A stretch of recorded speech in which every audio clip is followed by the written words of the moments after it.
Well, last night I sort of left you with a revelation that many of you were not prepared to receive. And tonight I'm going to continue and back it up with a lot of facts. Remember, a lot of the meat of this little mini-series that we're doing this week comes from a book entitled Scarlet and the Beast, written by John Daniel. Now, we've covered a lot of territory, and one of the points that I made is that the beast must resemble with at least 14 points exactly ancient Rome. So we'll begin tonight setting out some of these similarities between Rome and the United States of America. From 100 to 300 AD, most of pagan Rome converted to Christianity. And when this nation was founded, 67% of America's population was Christian. Christians in Rome suffered severe persecution. Christians in America were fleeing European persecution. Rome, ladies and gentlemen, in its time was the melting pot of the world. And today, one of the well-known phrases is that America is the melting pot of the world. Rome was a democracy based upon a two-party system, the optimates and the populares. And the United States of America, they say, is a democracy. It was really founded as a republic, but today a democracy based upon a two-party system, the Democrats and the Republicans. Rome had a divided balance of power, the Roman tribune and his Senate. America has a divided balance of power, the American president and his Congress. Rome was based on specific laws. They had 12 tables. America is based on specific laws, our Constitution. Rome protected the rights of its citizens. America, up until recently, protected the rights of its citizens. In Rome, all men were equal. That was the international law of Rome. In America, all men are equal according to the Declaration of Independence. But let me set that straight. All men in the Declaration of Independence were created equal. All men are not equal. And in Rome, all men, even though they said they were equal, were not. Those are facts. Look in history and you will see. Rome had a sordid history of slavery. America also had a sordid history of slavery. Rome was capitalistic. America is capitalistic. Rome practiced abortion as a means of population control. And the United States of America practices abortion as a form of birth control. Rome loved R-rated entertainment. Look at the history of Pompeii. And here in the United States of America, we protect R-rated entertainment under the First Amendment as freedom of speech. Rome had a welfare program funded by taxes. You all know that we also have a welfare budget, and many take advantage of it. In fact, our welfare budget rivals our military budget. Rome had a thriving business in lawsuits. America also has a thriving business in lawsuits. Sports was Rome's pastime. And in America, football dominates fall and winter, basketball winter and spring, and baseball spring and summer. And I know some men who don't know anything more than the sports statistics for their favorite teams. And they think they're brilliant because of it. Ancient Rome's national emblem was the single-headed eagle pointing west. America's national emblem is the single-headed eagle pointing west. From 300 to 500 AD, the Roman Church was weakened spiritually because of pagan infiltration. And after 200 years, the Church in America has also been weakened spiritually because of Masonic infiltration, which is nothing more than the ancient pagan religion of Babylon. So we have not only met 14, ladies and gentlemen, we've gone beyond 14 if you were counting. Most historians also attribute the name America to the explorer Amerigo Vespucci. Freemasonry, however, has a different point of view, and this will be new to most of you. For according to Freemasonry and author Manly Hall, a 33rd degree Freemason, the Indians in Central and South America say the name came from their gods who were peace-loving. For example, the supreme god of the Mayan culture of Central America was known as Quetzalcoatl, a light-skinned god who wore a long white robe covered with red crosses.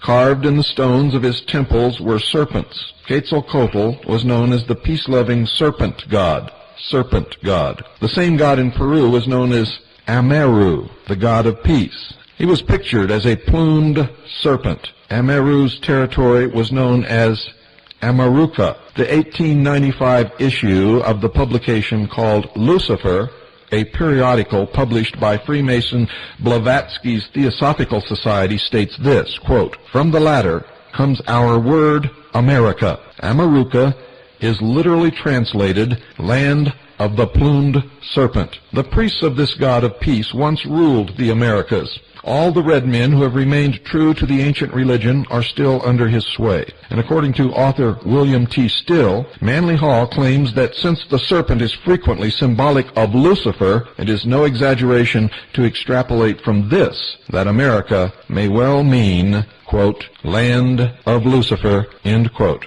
We already have discussed the hierarchy in Freemasonry, and that they consider Lucifer to be the good, benevolent, and peace-loving God. Their philosophy is known as the Luciferian philosophy, and it goes something like this. Man was held prisoner by an unjust, vindictive, and jealous God in the Garden of Eden. He was bound in the chains of ignorance. Man was set free by Lucifer through his agent, Satan, when man was given the gift of intellect, and through the use of this intellect, man himself will become God. That is the Luciferian promise, the promise of Satan to Eve in the Garden of Eden. Now remember, these are all metaphors. I don't believe for 1 minute that there was a naked man and woman standing by a tree and a snake came up and talked to them. These are substitutes, symbols for something much, much deeper, much deeper. America is known as the good, benevolent, and peace-loving nation. We've also discussed the seal of the Illuminati, the unfinished pyramid. Its capstone and its all-seeing eye represents the kingdom of Lucifer. The image of this Luciferian masterpiece makes up half of the Great Seal of the United States of America. Just look at a $1 bill. And Ezekiel chapter 28, verse 12, tells us that Lucifer was the epitome of beauty. America the beautiful may therefore be a sinister figure of speech for Lucifer the beautiful. Freemason Manly P. Hall states that when Atlantis died, so did the ideal pattern of government. According to Hall, the League of 10 Kings is part of the secret doctrine preserved by secret societies through their oral traditions. Hall believes that when the unifying force of the 10 kings was broken, destruction automatically followed. So complete was this destruction, he writes, that men forgot there is a better way of life and accepted the evils of war and crime and poverty as inevitable. The old Atlantis is gone, dissolved in a sea of human doubts, but the philosophical empire would come again as a democracy of wise men. This connects directly with the protocols of the wise men of Sion. Freemasonry planned long ago to philosophically raise Atlantis out of the sea, and in this new land reestablish democracy as a new world order, Novus Ordo Seclorum. Masonic author George H. Steinmetz confirms in Freemasonry its hidden meaning that the democratic philosophy of Freemasonry has been traced back to the lost continent of Atlantis. He attempts to prove that Atlantis was a Masonic society by suggesting that the destroyed temples of Upper Egypt are all part of that Atlantean destruction. There, in Egypt, we find their ruined temples, which compared with our lodge rooms have similar floor plans, the same dark north, and many of the same emblems. And remember, in the Lion King, to the north was darkness and desolation. Finally, Steinmetz says that one cannot understand the universality of Freemasonry without accepting the Atlantean account. Hall concurs. Masonry is a university teaching the liberal arts and sciences of the soul to all who will attend to its words. It is a shadow of the great Atlantean mystery school which stood with all its splendor in the ancient city of the Golden Gates, where now the turbulent Atlantic rolls in unbroken sweep. And I bet you wondered why they named the bridge in San Francisco the Golden Gate Bridge. Now you know. Hall suggests that the antediluvian civilization was democratic, that Freemasonry planned over 3 centuries ago to recreate a universal democratic society that will philosophically rise up out of the sea, and like Atlantis, join with 10 kings to lead mankind in the pursuit of universal happiness. And what is the sea? Remember, the sea is the mass of humanity, great numbers of people. To rise up out of the sea is to establish through revolution, and that's coming. He says that the Christian church has delayed the search for the new Atlantis, and that's why they hate Christians, and Christians like Orthodox Jews and the followers of the Prophet Muhammad, are scheduled for extermination in the New World Order. And he alludes to the ancient Roman Empire as the last attempt at resurrection of the Atlantean project, and states that another attempt would be made. Now we can see how Freemasonry's planned resurrection of Atlantis correlates with Daniel's prophecy of a revived Roman Empire. Likewise, John's vision of the beast with 10 horns, representing 10 kings, is more significant in this regard, given the fact that Freemasonry calls for its one-world government to be patterned after the Atlantean League of 10 kings. Therefore, to locate the headquarters of Freemasonry's new philosophical Atlantis, Daniel's revived Roman Empire, and John's beast, we must search for a land that meets the following requirements. 1. If old Atlantis was democratic, then new Atlantis will be democratic and most likely be born of Templar French Freemasonry, the father of modern socialism. 2. John's beast and Freemasonry's philosophical Atlantis will figuratively rise up out of the sea in the Atlantic Ocean, somewhere west of the Straits of Gibraltar, where old Atlantis was alleged to have sunk, and will be established through revolution from out of the masses of people. 3. If resurrected west of the Straits of Gibraltar, Daniel's revived Rome will be a new land in a new world populated from the territory of the old Roman Empire. 4. Daniel's uncivilized beast will be born in an uncivilized western land bordered by water.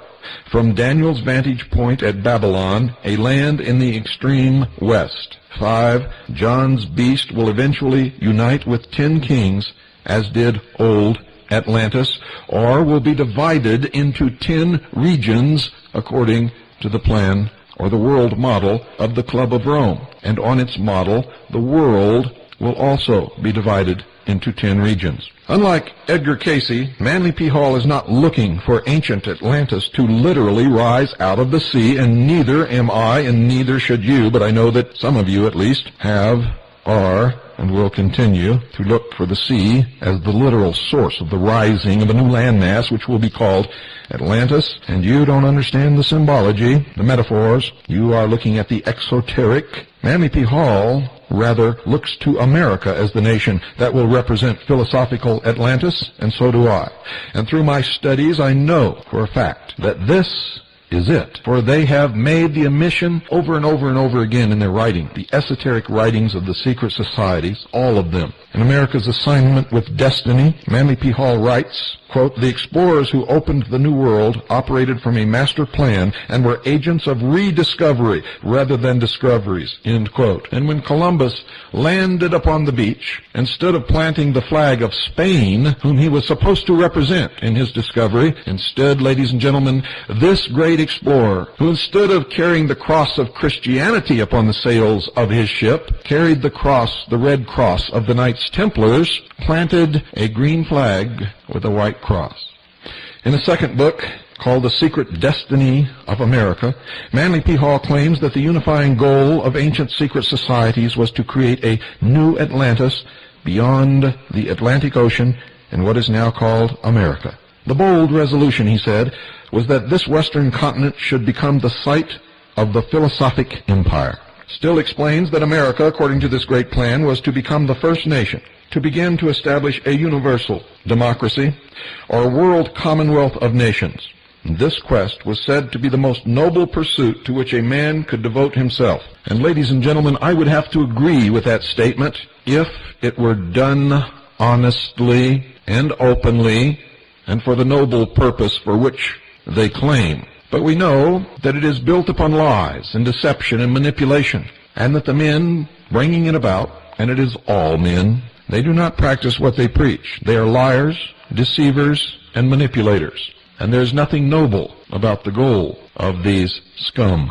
The first modern philosopher to promote America as the new Atlantis was Sir Francis Bacon, who lived from 1561 to 1626. He was an English lord and Zionist Rosicrucian. As an occultist well-versed in the Great Plan, also known as the Enterprise, Bacon concealed the secret doctrine in a novel entitled New Atlantis, in which he laid out the plan for a utopian society to be built on this newly discovered continent. Masonic authors Marie Bauer Hall and Manly P. Hall respectively say of Bacon, and I quote, "Bacon is the founder of Freemasonry, the guiding light of the Rosicrucian order, the members of which kept the torch of true universal knowledge, the secret doctrine of the ages, alive during the dark night of the Middle Ages." Bacon had been initiated into the new liberalism represented throughout Europe by secret societies of intellectuals dedicated to civil and religious freedom. Later, when the moment was propitious, he threw the weight of his literary group with the English colonization plan for America, cherishing, as he did, the dream of a great commonwealth in the new Atlantis, end quote. This great plan has been perpetuated by an international group of only the highest initiates of the secret societies, as I have revealed to you over the years.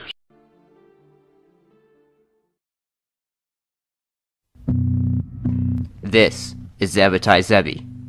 He declared himself to be the Jewish Messiah, non-coincidentally, in 1666. He led the largest Messiah movement in Jewish history. He attracted more than half of all European Jews. He promised to return them to their so-called homeland in Palestine. He inverted every holy teaching in the Torah to unholy teachings. He preferred the satanic teachings of the Talmud tenfold. No more guilt, no more sin, no right or wrong, no more 10 Commandments, no more sexual limits, no fasting, only feasting, and no more upholding the Sabbath. His immoral leadership finally fell from grace when the Sultan of Turkey threatened to torture him and kill him if he did not convert to Islam. He converted, but his evil, infectious theology didn't die. 1 century later, Jacob Frank claimed to be the reincarnation of Zevi and the living Messiah of all so-called Jews. Frank and his disciples were even more wicked. He rejected and inverted the Torah, just as Zevi did, and said, since we all can't be saints, let's be sinners. He claimed the best way to emulate God is to cross every boundary, transgress every taboo, and mix the sacred with the profane, just as God did. Orgies, rape, incest, pedophilia, including sodomy of young boys, just as the Talmud encouraged, were encouraged. In 1773, Jacob Frank traveled to Frankfurt, Germany, to the birthplace of the modern banking cartel and the Illuminati.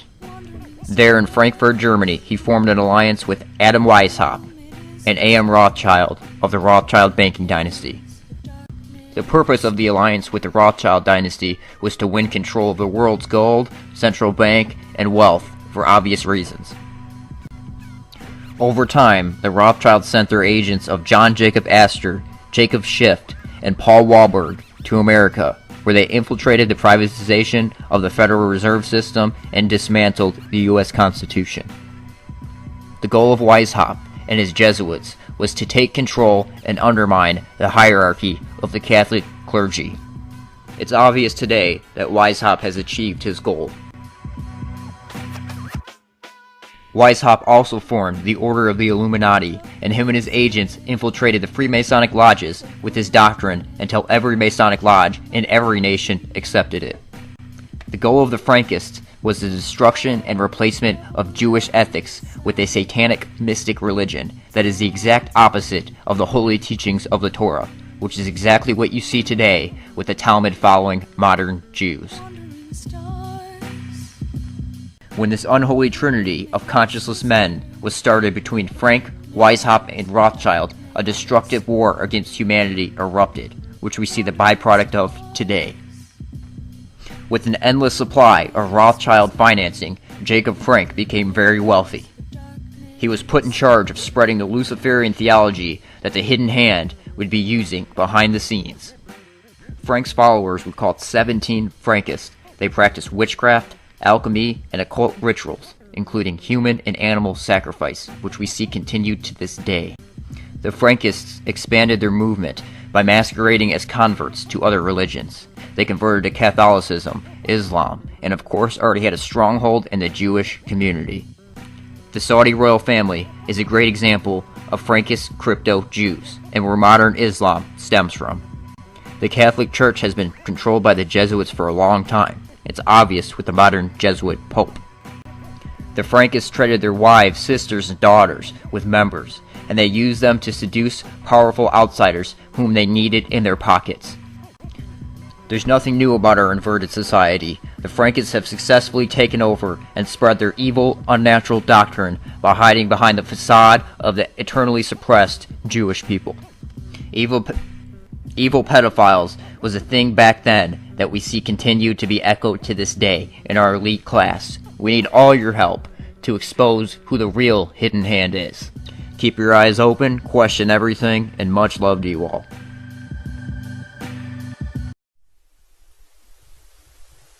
My son, heretofore you have been taught to act a dissembler, among Roman Catholics to be Roman Catholic, and to be a spy even among your brethren, to believe no man, to trust no man, among the Reformers to be a Reformer, among the Huguenots a Huguenot, among the Calvinists to be a Calvinist, among other Protestants generally to be a Protestant, in obtaining their confidence, to seek, even to preach from their pulpits, and to denounce with all the vehemence in your nature our holy religion and the Pope, and even to descend so low as to become a Jew among Jews, that you might be able to gather together all information for the benefit of your order as a faithful soldier of the Pope. You have been taught to insidiously plant the seeds of jealousy and hatred between communities, provinces, and states that were at peace, and incite them to deeds of blood, involving them in war with each other, and to create revolutions and civil wars in countries that were independent and prosperous, cultivating the arts and sciences and enjoying the blessings of peace. To take sides with the combatants, and to act secretly with your brother Jesuit who might be engaged on the other side, but openly opposed to that with which you might be connected, only that the Church might be the gainer in the end in the conditions fixed in the treaties for peace, and that the end justifies the means. You have been taught your duty as a spy to gather all statistics, acts, and information in your power from every source to ingratiate yourself into the confidence of the family circle of Protestants and heretics of every class and character, as well as that of the merchant, the banker, the lawyer, among the schools and universities, in Parliament and legislatures, and the judiciaries and councils of state, and to be all things to all men, for the Pope's sake, whose servants we are unto death. You have received your instructions heretofore as a novice, a neophyte, and you have served as a coadjutor, confessor, and priest, but you have not yet been invested with all that is necessary to command in the army of Loyola in the service of the Pope. You must serve the proper time as the instrument and executioner as directed by your superiors, for none can command here who has not consecrated his labors with the blood of the heretic. For without the shedding of blood no man can be saved. Therefore, to fit yourself for your work and make your own salvation sure, you will, in addition to your former oath of obedience to your order and allegiance to the Pope, repeat after me. I, now in the presence of Almighty God, the Blessed Virgin Mary, the Blessed Michael the Archangel, the Blessed Saint John the Baptist, the Holy Apostles Saint Peter and Saint Paul, and all the saints and sacred hosts of heaven, and to you, my ghostly Father, the Superior General of the Society of Jesus, founded by Saint Ignatius Loyola in the pontificate of Paul III, and continued to present, do, by the womb of the Virgin, the matrix of God, and the rod of Jesus Christ, declare and swear that His Holiness the Pope is Christ's vice-regent, and he is the true and only head of the Catholic or Universal Church throughout the earth. And that by virtue of the keys of binding and loosing given to His Holiness by my Savior Jesus Christ, He hath power to depose heretical kings, princes, states, commonwealths, and governments, all being illegal without His sacred confirmation, and that they may be safely destroyed. Therefore, to the utmost of my power I shall and will defend this doctrine of His Holiness, right and custom against all usurpers of the heretical or Protestant authority whatsoever, especially the Lutheran of Germany, Holland, Denmark, and Sweden, Norway, and the now pretended authority and churches of England and Scotland, and branches of the same now established in Ireland and in the continent of America and elsewhere. And all adherents in regard that they may be usurped and heretical, opposing the Sacred Mother Church of Rome, I do now renounce and disown any allegiance as due to any heretical king, prince, or state named Protestants or liberals, or obedience to any of the laws, magistrates, or officers. I do further declare that the doctrine of the churches of England and Scotland, of the Calvinists, Huguenots, and others of the name Protestants or Liberals, to be damnable, and they themselves damned who will not forsake the same. I do further declare that I will help, assist, and advise all or any of His Holiness agents in any place wherever I shall be, in Switzerland, Germany, Holland, Denmark, Sweden, Norway, England, Ireland, or America, or in any other kingdom or territory I shall come to, and do my uttermost to extirpate the heretical Protestants or Liberals' doctrines, and to destroy all their pretended powers, regal or otherwise. I do further promise and declare that notwithstanding I am dispensed with to assume my religion heretical for the propaganda of the Mother Church's interest, to keep secret and private all her agents' counsels from time to time, as they may entrust me, and not divulge, directly or indirectly, by word, writing, or circumstance whatever, but to execute all that shall be proposed, given in charge, or discovered unto me by you, my ghostly father, or any of this sacred covenant. I do further promise and declare that I will have no opinion or will of my own, or any mental reservation whatever, even as a corpse or cadaver, but will unhesitatingly obey each and every command that I may receive from my superiors in the militia of the Pope and of Jesus Christ, that I may go to any part of the world whithersoever I may be sent, to the frozen regions of the north, the burning sands of the desert of Africa, or the jungles of India, to the centers of civilization of Europe, or to the wild haunts of the barbarous savages of America, without murmuring or repining, and will be submissive in all things whatever communicated to me. I furthermore promise and declare that I will, when opportunity present, make and wage relentless war, secretly or openly, against all heretics, Protestants, and Liberals, as I am directed to do so, to extirpate and exterminate them from the face of the whole earth, and that I will spare neither age, sex, or condition, and that I will hang, waste, boil, flay, strangle, and bury alive these infamous heretics, rip up the stomachs and wombs of their women, and crush their infants' heads against the walls, in order to annihilate forever their execrable race.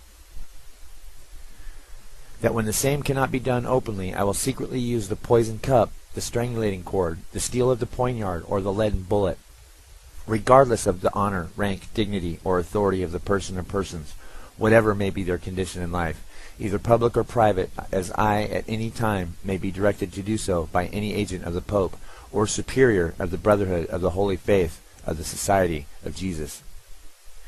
In confirmation of which, I hereby dedicate my life, my soul, and all my corporal powers, and with this dagger which I now receive, I will subscribe my name, written in my own blood, in testimony thereof, and should I prove false or weaken in my determination, may my brethren and fellow soldiers of the militia of the Pope cut off my hands and feet, and my throat from ear to ear, my belly opened and sulphur burned therein, with all the punishment that can be inflicted upon me on earth, and my soul be tortured by demons in an eternal hell forever. All of which I do swear by the blessed Trinity and blessed sacraments which I am now to receive, to perform, and on my part to keep inviolable, and do call all the heavenly and glorious hosts of heaven to witness the blessed sacrament of the Eucharist, and witness the same further with my name written, and with the point of this dagger dipped in my own blood, and sealed in the face of this holy covenant.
Not just the capital, but the geographical layout of the whole of Washington, D.C. was carefully designed, and the capital itself is just one component. Take a look at this photo and notice its relation to the Washington Monument, one of the most famous obelisks in the world. Notice how similar this is to the Vatican's layout. This exact same layout can be found in Paris also and many other cities. Why this configuration? The key to this is perhaps the dome, which dominates these buildings. In many ancient cultures, the dome shape represented the female principle or the womb, when you have the male principle, which is the obelisk, connected to the female principle. It was believed by occultists that a third entity, a kind of spiritual energy, is produced. We've already seen that idea in the square and compass logo. In occultism, the idea is also quite prevalent that certain shapes and colors either create or diffuse energies. We're quite familiar with this concept today in the form of Feng Shui, which was a craze a while ago. Arranging your furniture in relation to what they do with energies to create balance. You can think of this kind of arrangement between the obelisk and the dome as a kind of Feng Shui designed to generate a spiritual power. Now if we go inside the Capitol and look up at the dome, we see this. Now this dome looks almost exactly the same as the one in the Vatican, and at the top is a painting called the Apotheosis. It was painted by an artist called Constantino Brumidi. His story is interesting because in his younger years he became famous for his paintings commissioned by the Vatican. In 1848 there was a Masonic attempt to overthrow the power of the Pope, and although it was ultimately unsuccessful, this guy who made a living painting for the Vatican, Brumidi, was surprisingly found to be one of the guilty chief conspirators. After that he was shipped off to the USA, and there he made a name for himself by working for occult societies. It was he who painted this painting, which creates a kind of Masonic mirror image to the Vatican. The whole setup of the Capitol, dome and obelisk is present in the Masonic Washington and in the Catholic Vatican. Now this would seem odd for two seemingly opposed ideologies to do this, but then we remember Alice A. Bailey's pronouncement. There is no question, therefore, that the work to be done in familiarizing the general public with the nature of the mysteries is of paramount importance at this time. These mysteries will be restored to outer expression through the medium of the Church and the Masonic fraternity. Bailey predicted that the mystery religion would start to become familiar to the general public through both the Church, meaning the false Church, and the Masonic fraternity. This two-pronged attack appear to be on opposing sides but are working towards the same end.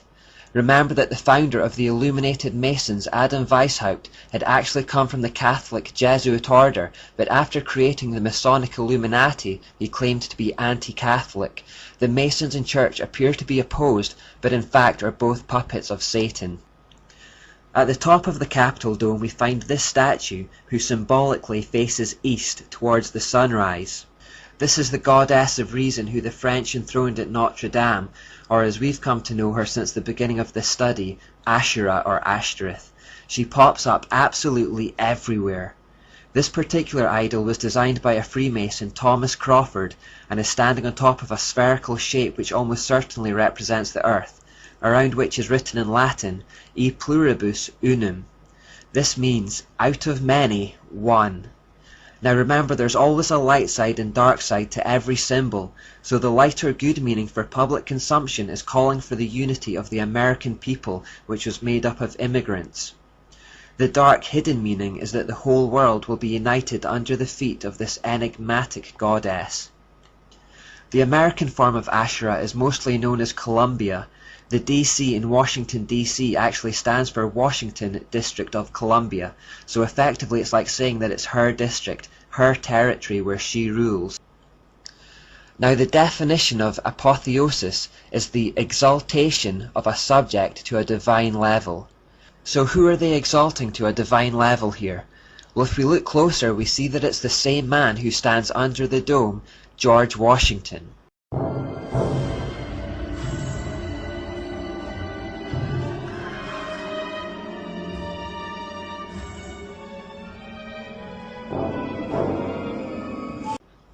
Look at the bottom and you will see the goddess Columbia or Asherah, and then George Washington is depicted directly above her. It represents the deification of the man George Washington. Note the pose he is striking with his left arm raised and his right hand extended outwards.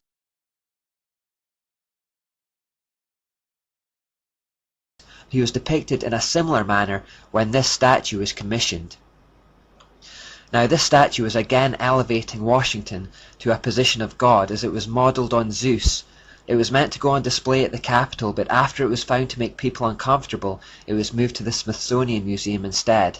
What is extraordinary is that this pose is more commonly associated with Baphomet, the horned goat god that represents Satan. Remember when we turned the pentagram representing man upside down, we got Baphomet. So if the painting intends to elevate the man Washington to the level of a god, we are forced to ask the question, what kind of god? Incidentally, while Baphomet is on the screen, you may also notice that it has both male and female features, which is the usual male and female, light and dark from one source theme that we've already seen countless times. If we go back to the painting one more time, we see that the other figures that surround Washington are also ancient gods and goddesses from pagan mythologies.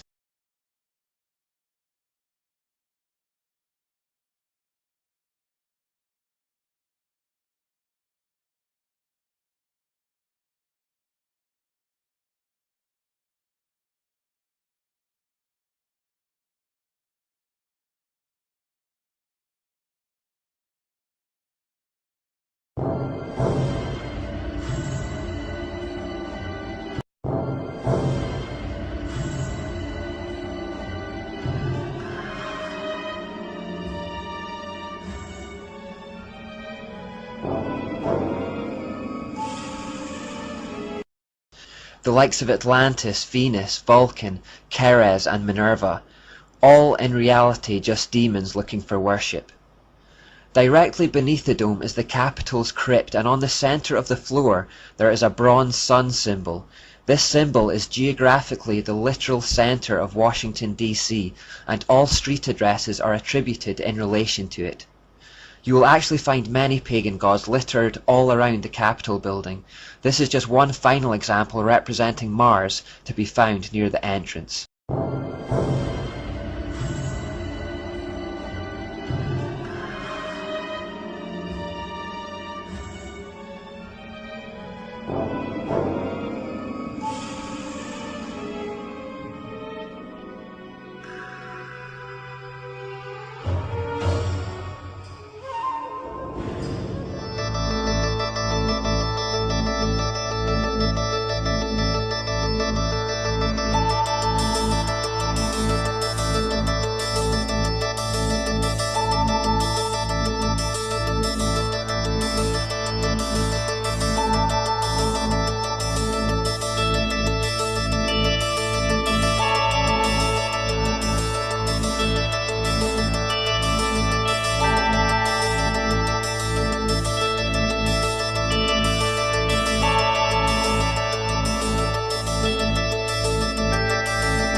States Coast Guard, Boston, Massachusetts group. United States Coast Guard, Boston, Massachusetts group. Break time 242331 Greenwich Mean Time. Quote, the Coast Guard has received a report of two red flares sighted in the vicinity of Spectacle Island. All vessels in the area are requested to keep a sharp lookout for vessels in distress. Assist if possible, report any sightings to the Coast Guard. Unquote. Breaks, United States Coast Guard, Boston, Massachusetts group.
We can also agree on the need to stand up to anti-Catholic bias, to defend religious liberty, and to create a culture that celebrates life. And then he goes on to say this. And we've got to come together, not only as a nation, but as a world community. Thank you very much. God bless you, and God bless America. Thank you. Thank you. So he's talking about the one world government there. And we've got to come together, not only as a nation, but as a world community. And he says the religious leaders here are to be an example for everybody else. And the great religious leaders here tonight give us all an example that we can follow. Okay, I don't think they're probably that good of an example. In the scriptures that we Jews and Christians and Muslims cherish,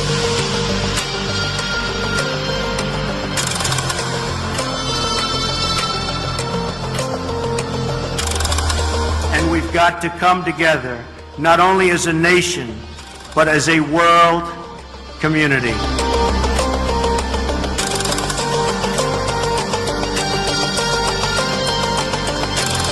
This cross, this thing, and there's a crown above it. We couldn't make out what these different metals are there on his shoulder. But let me just show you what this thing is. This is the Order of the British Empire, OBE, for God and the Empire. You say, what's significant about that? Well, this order, if you do the research into it, you can look into it more, but it's a British Commonwealth order. In other words, it's people that are subservient to the throne of England, the throne of England being subservient to the Vatican. It is basically a Shriner level of the Holy Father, Pope Francis. His message about rejecting a mindset of hostility, his calls to reduce inequality, his warnings about climate change. We can also agree on the need to stand up to anti-Catholic bias. Stand up to anti-Catholic bias. Well, then I guess I'm going to be in trouble, huh? Because I'm anti-Catholic. Because I'm against Roman Catholicism. Oh, but he's the lesser of two evils, right? Oh, Hillary's such a wicked, liberal and thinks, and she is, but he'll be so much better. They're both servants of the Vatican. So, folks, this is all in control of the Jesuits.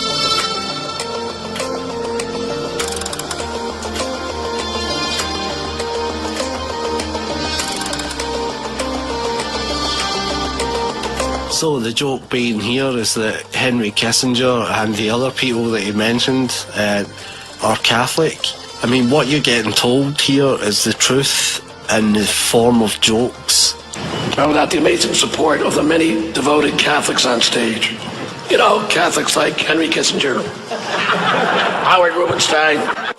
Like all Jews, apparently, and according to the internet conspiracy truthers, the Jews run the world. So this guy's telling you the truth here in the form of a joke. And without the amazing support of the many devoted Catholics on stage. Catholics like Henry Kissinger. Okay, because they're not Jews, they are Catholic.